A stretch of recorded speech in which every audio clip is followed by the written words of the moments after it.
नमस्कार दोस्तों। अभी से कुछ साल पहले तक गांव-गांव में, शहर-शहर में लोगों का पानी भरने का एक अलग सा हिसाब किताब चलता था। कैसा? कि जिसको भी अपने घर में पानी की नीड है, ज़रूरत है, वो घर से बाहर जाए और मोहल्ले में, गलियों में हैंडपंप लगे हुए रहते थे या सरकारी नल लगे हुए रहते थे। उससे आप पानी भरो और घर पर लेकर आओ और उसका उपयोग करो। सरकारी नल जो लगे रहते थे, कहते थे कि उसमें पीने का पानी बहुत प्रॉपर रहता है, तो उसे पिया जा सकता है। और उसके नल का आने का टाइम, उसमें पानी आने का टाइम होता था फिक्स, कि सुबह इतने बजे से इतने बजे तक किया आएगा, शाम को इतने बजे से इतने बजे तक किया आएगा। और घर के जो रोज़मर्रा के उपयोग हैं, वैसा वाला पानी चाहिए आपको, मतलब लाइफस्टाइल वाला नॉर्मल पानी चाहिए, नहाने धोने वाला, तो हैंडपम्प की तरफ जाओ। हैंडपम्प में बढ़िया पंप मारो, पानी भरो, घर पर लेकर आओ, ऐसा था। इसी कारण से जैसे सरकारी नल या फिर हैंडपम्प होते थे, उसके आसपास लगती थी लाइन, भीड़। जिसका नंबर आएगा वो जल्दी जल्दी भरेगा और फिर जो भी बाल्टी वाल्टी रहती थी उसको घर पर लेकर जाएगा, है कि नहीं? आप फील कर पा रहे हैं? अगर आप थोड़े से पहले के जनरेशन है, जेनजी नहीं है, तो आप समझ पा रहे हैं, ठीक है। कुछ लोगों को ना हिसाब किताब इसमें भी बड़ा डगमगाया हुआ रहता था। कुछ लोग तो बड़े सोफेस्टिकेटेड तरीके से अपना लाइन लगा के पानी भरते थे, लेकिन कुछ लोग बड़े होते थे लड़ाकू, जिद्दी और गुंडाई करने वाले, दबंगई करने वाले लोग। अपने क्षेत्र में जो बहुत लड़ते फिरते रहते हैं, मोहल्ले में उल्टा सीधा किसी को भी बोल देते हैं, बहस कर लेते हैं, वो सबको हटा उठू के पहले अपना बाल्टी रख देंगे, उसमें पानी भरेंगे, फिर घर पर लेकर जाएंगे, फिर जिसको जैसा करना है करो। मतलब बहुत सारे मोहल्लों में बहुत लड़ाई होती थी पानी के नाम पर, लिटरली बहुत लड़ाई होती थी। तो छत्तीसगढ़ के बिलासपुर शहर में ऐसा ही एक मोहल्ला था। इस मोहल्ले में भी भयंकर लड़ाकू लोग थे, मतलब बहुत ही ज़्यादा लड़ाकू लोग। और इन्हीं लड़ाकू लोगों के बीच में थी एक ऐसी महिला जिसके बारे में लोग कहते थे कि वो काला जादू करती है, भूत प्रेतों को पालती है। लिटरली कहा जाता था कि उसके घर पर 11 मटके हैं और हर एक मटके में 5-5 भूत भरे हुए हैं। उसको किसी का भी नुकसान पहुंचाना है या फिर किसी का भी फायदा करवाना है, वो उन भूतों का उपयोग करती है, उन भूतों को छोड़ देती है। और उस औरत ने उन भूतों को अलग अलग जगहों पर जाकर कैद करी अपने मटके में। पहले के टाइम पे वो एक अच्छी तांत्रिक हुआ करती थी। किसी को कुछ परेशानी हो जाती थी, उनके घर पर जाती थी, उनका भूत निकाल के अपने मटके में बंद करती थी और अपने घर पर लेकर आती थी। बहुत टाइम तक उसने ये अच्छा काम किया, अच्छी तांत्रिका बन के काम धंधा, मतलब लोगों का भूत प्रेत उतारी। और फिर हो गया तो उसके मन में आया लालच, और लालच के दम पर उसने जो भूत प्रेतों को जमा करके रखी थी, अपने पास बंदी बना कर रखी थी, दूसरे लोगों से निकाल निकाल के अब उनका वो उपयोग करती थी दूसरों का नुकसान पहुंचाने के लिए।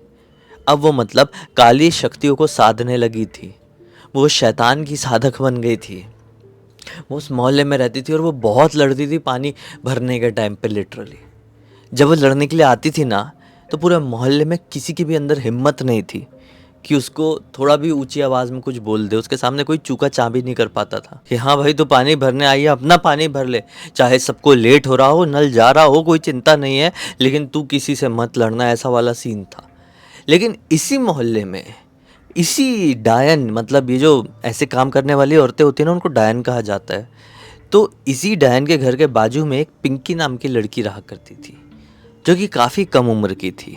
काफ़ी मतलब, हाँ वो छोटी थी। अभी इस वीडियो में मैं उसकी एज नहीं बोलूँगा, यूट्यूब में इतना अलाउ नहीं होता है। तो ना वो ना बहुत ज़्यादा मुंहफट थी, बहुत बहस कर लिया करती थी किसी से भी, मतलब वो बड़े छोटों का लिहाज नहीं करती थी। और लिटरली जब वो किसी के सामने खड़े होकर लड़ती थी ना, बहस करती थी ना, तो ऐसा नहीं लगता था कि वो छोटी है, ऐसा लगता था कि वो अच्छी खासी मैच्योर्ड लड़की है। और कई बार इतना गंदा गंदा वो बोल देती थी, पिंकी इतना गंदा गंदा किसी के मुंह पे बोलती थी कि सामने वाले को आग लग जाए कि ऐसे कैसे बोल रही है। एक दिन ऐसे ही वो डायन लड़ाई करके पानी भरने के लिए गई। गर्मियों का टाइम चल रहा था अच्छा खासा, बहुत भीड़ लगी हुई है, मारा मारी चल रही है पानी की। वो डायन आई अपने 2 पतीले एक बाल्टी लेकर और सबको है हटो हटो मैं भरूंगी, एक को धक्का मार दी, एक बुढ़िया को। आगे गई, अपना नल में पानी भरने लगी। ये सारा कुछ पिंकी देख रही थी। जब इतना हो गया, वो घर पर गई, अपना 2 पतीला एक बाल्टी रखकर फिर से वापस 2 बाल्टी लेकर आई ना, तो पिंकी भड़क गई। सारे लोग शांत रहते थे, लेकिन पिंकी से नहीं होता था सहन करके। वो भड़क गई और इस औरत से आकर लड़ाई करने लगी, क्योंकि ना पानी का आज थोड़ा ज़्यादा ही प्रॉब्लम था। गर्मियों में ऐसा होता है, आज के टाइम पे भी अभी तो ज़्यादा हो रहा है भाई। मुंबई में पानी ही नहीं है, मतलब बोला जा रहा है 45 दिन का पानी बचा हुआ है मुंबई में, अगर बारिश नहीं हुई तो पता नहीं क्या होगा। पहले भी ऐसा होता था लेकिन इतना ज़्यादा तो नहीं होता था क्योंकि इतनी गर्मी नहीं पड़ती थी पहले, लेकिन फिर भी हाँ, पानी वानी का जो फोर्स था, वो फ्लो था, वो बहुत कम रहता था गर्मियों के टाइम पे। तो आज भी बहुत कम फ्लो था और अनाउंस हुआ था कि बहुत कम समय के लिए, लगभग आधा घंटे के लिए नल आया हुआ है। तो फिर से अपनी 2 बाल्टी लेकर आके फिर हटाने लगे। पिंकी भड़क गई, बोले ऐसा कैसा चलेगा आंटी, ये सब नाटक नहीं होना चाहिए, सबको पानी भरना है, सबको पानी मिलना चाहिए, सब प्यासे थोड़ी मरेंगे, भूखे थोड़ी मरेंगे आपके कारण। पहले तो शुरुआत ऐसी हुई, लेकिन अब वो भड़क गई, वो चुड़ैल, वो डायन जो थी, बोली कि तू ऐसा बोलेगी, इतनी सी रखी और मुझसे बहस करेगी, पूरे मोहल्ले में मुझसे कोई कुछ बोल नहीं पाता है, तू ऊँची आवाज़ में बात कर रही है। ऐसा ऐसा दोनों का हुआ और अच्छी खासी बहस हो गई। इतनी बहस हुई लिटरली कि पिंकी उस औरत को थप्पड़ मारने के लिए जा रही थी। छोटी थी हाँ, बहुत छोटी भी नहीं, लेकिन हाँ टीनेज थी। वो थप्पड़ मारने के लिए जा ही रही थी कि उसको संभाल ली, उसको रोक लिए 2-4 बुजुर्गों ने। बोले बेटा पिंकी ये क्या कर रही है तू, नहीं नहीं नहीं ये सब नहीं करना। वो पीछे हटी, 2 कदम हटी पीछे, और हटकर क्या कहती है, ठीक है पानी तो नहीं भरूंगी आज, लेकिन तू भुगतेगी। ऐसा बोल के वो दोनों अपनी बाल्टी वहीं पर फेंकी और वहाँ से अपने घर पर चली गई वो डायन। सारे लोग चिंता में आ गए कि उसने इतनी सी लड़की को ऐसा कैसे बोल दी, लेकिन वो तो बोलकर चली गई थी। पिंकी ने भी उस चीज़ को नज़रअंदाज करी, अब ना पानी वानी भरी, घर पर आ गई। लिटरली शाम होते तक उसको फीवर आ गया, फीवर अच्छा खासा। अब पिंकी ना अपने ही मोहल्ले की एक लड़की पूजा के साथ बहुत खेलती थी। पिंकी और पूजा कुछ इस प्रकार के रिलेशन में थी कि कहने को दोस्त थी, सहेलियाँ थी, लेकिन ये दो जिसमें एक जान जैसी थी। मतलब सिर्फ खाना खाने और सोने के लिए अलग अलग होती थी, वरना हर टाइम साथ में है, लिटरली हर टाइम साथ में। तो आज जब पूजा पिंकी के घर पर खेलने के लिए आई तो पिंकी को बहुत तेज़ फीवर था। पिंकी ने बोली कि मैं खेलने नहीं चल पाऊंगी आज, तो वो भी वहीं पर रुक गई, उसके घर पर ही थोड़ी देर 1-2 घंटे बैठी। उसी घर पर टीवी चल रही थी, टीवी देखती रही। फिर देखी कि पिंकी सो गई तो वो भी अपने घर पर आ गई, उसका भी मन उदास हो गया। फिर अगला दिन निकला तो आज पानी की लाइन में पूजा भी आई हुई है और पिंकी का इंतज़ार करेगी, पिंकी भी पानी भरने के लिए आएगी। लेकिन आज पिंकी नहीं आई। पिंकी नहीं आई तो पूजा पिंकी घर पर जाती है, पिंकी क्या हुआ, तू आ क्यों नहीं रही है। तो पिंकी की हालत लिटरली इतनी वर्स्ट हो चुकी थी कि उसने पिछली शाम से लेकर अभी की सुबह तक कम से कम 25 से 30 बार वोमिटिंग कर दी है, और अपने बिस्तर से मतलब इतना सा भी हिलने के लिए सक्षम नहीं थी। वो इतनी बुरी कंडीशन हो गई थी। कुछ नहीं, फिर पूजा ने पिंकी के मम्मी पापा से बोली कि आप लोग पिंकी को बड़े हॉस्पिटल में लेकर क्यों नहीं जा रहे हो। उसके पापा ने बोले नहीं बेटा, हमको भी चिंता है, हमारी लड़की, हम लेकर जाएंगे अभी दोपहर में। उसको दोपहर में लेकर गए तो डॉक्टर साहब ने बोले कि एडमिट रखना पड़ेगा। तो दोपहर से लेकर वो रात तक वहाँ पर एडमिट रही। फिर रात में जब ये 8 बजे के आसपास उसको घर पर लेकर आए हैं और सब लोग फिर अपना खाना वाने काम में लगे हैं, पिंकी घर वाले, पिंकी अपने अंदर बिस्तर में सो रही थी कि एक अजीब सी आवाज़ सुनाई दी, अजीब सी चिल्लाने की। तो उसकी मम्मी और उसके पापा भागते हुए पिंकी के कमरे में पहुँचे तो क्या पाते हैं, पिंकी के कमरे में एक खिड़की है, और खिड़की लिटरली कैसी वाली थी पता है, सलाखों वाली थी, लोहे की सलाख वाली। लकड़ी का ही फ्रेम था लेकिन उसमें लोहे की ऐसी ऐसी सलाख लगी हुई थी। चीखने की आवाज़ के बाद जैसे ही भाग के आए पिंकी के कमरे में तो क्या देखते हैं कि वो जो लोहे की सलाख वाली खिड़की है वो टूटी हुई है। वो सलाखों को लिटरली किसी ने तोड़ दिया है और तोड़कर खिड़की से बाहर निकला है, और कोई और नहीं, ये पिंकी है, क्योंकि पिंकी अपने कमरे में नहीं है। मम्मी पापा को चिंता हुई कि ये कैसे फिजिकली पॉसिबल हो सकता है एक इतनी बीमार लड़की के लिए कि वो चिल्लाकर सिर्फ तोड़ दे, हिला के 1-2 बार हिलाई होगी क्योंकि ज़्यादा ज़ोर से आवाज़ भी नहीं आई है, वो तोड़ दी और निकल भी गई। उसके मम्मी पापा भागते भागते बाहर गए कि लड़की खिड़की खोद तोड़ के कहाँ गई है कहाँ नहीं। तो ढूंढते मोहल्ले के आगे तरफ ना एक मैदान था जहाँ पर कुछ बच्चे क्रिकेट खेलते थे, वहाँ पर जाकर वो डांस कर रही थी, अपने बाल वाल खोल दी थी और आँख वाँख पूरी पलटाई हुई थी और ज़ोर ज़ोर से ऐसा ऐसा अजीब तरीके से नाच रही थी, अजीब तरीके से। उसकी मम्मी की हार्ट बीट कुछ सेकंड के लिए रुक गई थी अपनी लड़की को इस कंडीशन में देखकर। पिंकी पिंकी क्या हो गया तुझे, क्या हो गया। तो पिंकी कुछ बोल नहीं रही है। जैसे तैसे करके उसके पास उसको कंट्रोल करने के लिए उसकी मम्मी गई, उसको जैसे टच करी तो उसकी मम्मी और भी ज़्यादा घबरा गई क्योंकि पिंकी का शरीर अभी बर्फ़ से भी ज़्यादा ठंडा था। हॉस्पिटल से लाते तक उसको बहुत तेज़ अच्छा खासा फीवर था, लेकिन अभी जब वो डांस कर रही थी तो शरीर इतना ठंडा कैसे? आँखें हैं कि सीधी होने का नाम ही नहीं ले रही थी, तो आँखें देखकर मम्मी और डर गई उसकी, कि इसकी आँखों में कुछ हो तो नहीं गया, हो तो नहीं गया, आँख वो कैसे-कैसे करके देख रही है। उसकी काली पुतलियाँ लिटरली गायब हो गई थी। बाल-वाल तो ऐसे कि मैं क्या बताऊँ आपको। इतना कुछ हुआ था तो मोहल्ले के कुछ लोग इकट्ठे हो गए थे, वो डायन नहीं हुई थी बस। कुछ लोग इकट्ठे हो गए थे और जैसे-तैसे करके पिंकी को घर पे लेकर गए। घर पर नज़र-वज़र उतारना होता है ना, उसकी मम्मी ने नज़र-वज़र उतारी है और पूरी रात बस ऐसे ही जागते-जागते पिंकी के साथ ही बैठे हुए मम्मी-पापा, पिंकी सो रही, इन लोगों ने बिठा दिए। समझ में नहीं आ रहा था कि इन लोगों के कि हो क्या गया है अचानक से। इनको कुछ पता ही नहीं था कि पानी भरते टाइम पिछले दिन हुआ क्या था।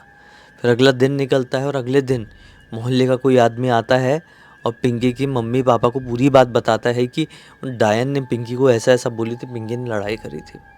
लेकिन अब पिंकी की मम्मी भी डायन को जाकर ऐसे डायरेक्टली क्या बोल दे, कैसे बोल सकती, सबूत क्या है? नहीं बोली। आज फिर पिंकी की कंडीशन एकदम वर्स्ट हो गई। शाम हुई तो शाम को फिर से वो लड़के लोग क्रिकेट खेल रहे थे 6-7 बजे के आसपास, वहाँ पर जाके फिर नाचने लगी लोगों के बीच में। लड़के लोग देख के डर गए, वो भाग गए वहाँ से। पूजा भी वहाँ पर गई, पिंकी क्या हो गया, तू ठीक तो है ना? लेकिन पूजा जैसी गई और पूजा ने एक शब्द बोली ना, पिंकी क्या हो गया, तू ठीक तो है ना? पिंकी रुक गई और पूजा को देखकर नॉन स्टॉप रोने लगी, नॉन स्टॉप। साइड में गई और साइड में जाकर बैठ गई। बहुत देर तक बस वो पूजा को देखी जा रही थी, देखी जा रही थी। पूजा भी कितनी देर तक यहाँ पर रहे मैदान में, उसको भी थोड़ी घबराहट हो गई थी कि आखिर पिंकी को हो क्या गया है। फाइनली पूजा जैसे ही वहाँ से निकली, पिंकी भी उसके पीछे पीछे चली गई। अब पिंकी पूजा के घर में घुसने को हो रही, पूजा को हो रही घबराहट कि भाई ये कैसे, मतलब मुझे भी डर लग रहा है, मम्मी पापा को भी डर है, मोहल्ले में सब लोग डर रहे हैं पिंकी से। लगभग 3 घंटे तक वो घर के दरवाजे के सामने खड़ी रही, पूजा के दरवाजे में सिर पीटती रही, हाथ पीटती रही, दीवार में सिर पीटती रही, हाथ पीटती रही। और बहुत लोग कोशिश कर रहे थे कि उसको वहाँ से हटा ले, लेकिन पता नहीं कौन सी ताकत आ गई थी पिंकी के शरीर के अंदर कि उसको 10-10 लोग मिलके भी वहाँ से हटा नहीं पा रहे थे। पता नहीं क्यों वो पूजा के घर पे जाना क्यों चाह रही थी। उस दिन उसे घर पर नहीं गई। फिर रात हुई और डिसाइड किया गया कि अगला दिन निकलेगा ना, तो इसको किसी बड़े साधक के पास लेकर जाएंगे, कोई बड़े तांत्रिक के पास लेकर जाएंगे, उसको पूरी बात बताएंगे कि ऐसी ऐसी परेशानी हो गई है और इसको आप ठीक कर दो कैसे भी। अगला दिन निकला और उसको एक्चुअल में लेकर गए हैं एक बड़े तांत्रिक बाबा के पास। बड़े तांत्रिक बाबा ने बहुत देर की पूजा की है और उसको थोड़ा बेटर भी फील हुआ, वो नॉर्मल बात भी कर रही थी। बाबा ने बोले कि अब सब कुछ ठीक है, बस कुछ दिन तक इसको घर से बाहर मत निकलने दो, हफ्ते भर में पूरी तरीके से रिकवर कर लेगी, कोई प्रॉब्लम नहीं होगा आप लोग घर जा सकते हो। उसको लेकर घर पर आए हैं, 1-2 घंटे वो सोई है, उठी, बोली दूध पीना है, उसको दूध पिलाया, गिलास में दूध दिए। फिर बोलती है कि मेरा ना खेलने जाने का मन कर रहा है। बोले सही में जाएगी तू? पिंकी बोली हाँ हाँ जाऊँगी, पूजा के साथ जाऊँगी, पूजा को बुला दो। पूजा को बुलाया गया, पूजा इसे घर पर आई है। पूजा को इसने बोली भी कि पूजा चल, जहाँ जहाँ अपन घूमते थे ना रोज़, वहाँ घूमने जाएंगे। तो इमली का पेड़ था, उन लोग इमली तोड़ तोड़ के बहुत खाते थे, तो इमली के पेड़ की तरफ गए हैं। थोड़ा आउटर इलाके में जंगल साइड में लोग पिकनिक मनाने जाते थे, पिकनिक मनाने वाली लोकेशन में भी गए हैं। तो पूजा, पिंकी, ये सब लोग बहुत घूमे फिरे, मतलब 1-2 लोग और थे, बहुत घूमे फिरे हैं। सबको लगा कि पिंकी ठीक हो गई, ठीक हो गई है। पिंकी घूम फिर कर अपने घर पर आई है शाम के वक्त, सोई तो फिर उठी ही नहीं। उसने अपनी आखिरी सांसें ली और पिंकी की मृत्यु हो गई। पूरे मोहल्ले में एक शोक की लहर दौड़ पड़ी थी। क्या था भाई, अंतिम संस्कार वगैरह हुआ और ऐसा लगा कि अब सब कुछ ठीक हो जाएगा, लेकिन ये तो और भी कुछ खतरनाक की शुरुआत थी। पिंकी के अंतिम संस्कार के ठीक 3 दिन बाद से पिंकी मोहल्ले में अलग अलग जगहों पर दिखाई देने लगी। कभी जहाँ पर वो नल भरते थे, मतलब पानी आता था नल में भरते थे सब लोग, कभी शाम के समय वहाँ दिखाई दे रही है। कभी रात में मोहल्ले का वो हैंडपम्प अपने आप चलने लगा। लोग खिड़की से बाहर निकल कर देखे अपने घरों से, तो दिखाई दे कि अपने आप हैंडपम्प चल रहा है, उसका पंप डंग डंग डंग डंग करके चल रहा है। ऐसी कंडीशन हो गई थी कि लोग अब रात के समय अपने घर से बाहर भी नहीं निकल रहे थे। बहुत वर्स्ट कंडीशन हो गई थी। खैर एक पंडित जी को बुलाया गया, पूरे मोहल्ले की शुद्धिकरण कराई गई। कुछ दिन तक ये शांत रहा, लेकिन फिर रिपीट होने लगा। फिर देखो लोगों ने ये चीज़ अनाउंस ही कर दी एक तरीके से, पूरे मोहल्ले वालों के सामने ये बात रख दी गई कि कोई भी अपने घर से 10 बजे के बाद बाहर नहीं निकलेगा। कुछ दिनों तक जिनको ज़रूरत होती थी थोड़ा बहुत निकलते थे, उनको हल्की फुल्की साइटिंग होती थी, और धीरे धीरे वो भी ख़त्म हो गया। और ये इतिहास के पन्नों में पिंकी की कहानी इस मोहल्ले में कहीं दब कर रह गई। लेकिन आज भी जब भी कुछ वियर्ड सी चीज़ों का बात किया जाता है तो सन 2008 से 2026 आ गया है, पिंकी की उस घटना का जिक्र कोई नहीं भूलता है। इस पूरी पूरी घटना की जानकारी जो पूजा थी इस कहानी में, पिंकी की बेस्टेस्ट फ्रेंड पूजा की छोटी बहन आरती ने मुझे इंस्टाग्राम पर लिख कर भेजी। बोली कि आप पूरी दुनिया को बताइए, एक सीख मिलेगी और थोड़ा सा मनोरंजन, कहना तो गलत होगा बिल्कुल। तो इसी नोट के साथ कहानी का अंत कर देते हैं। अब तक इस वीडियो को देख लिए थे तो लाइक कर देना, चैनल को सब्सक्राइब कर देना।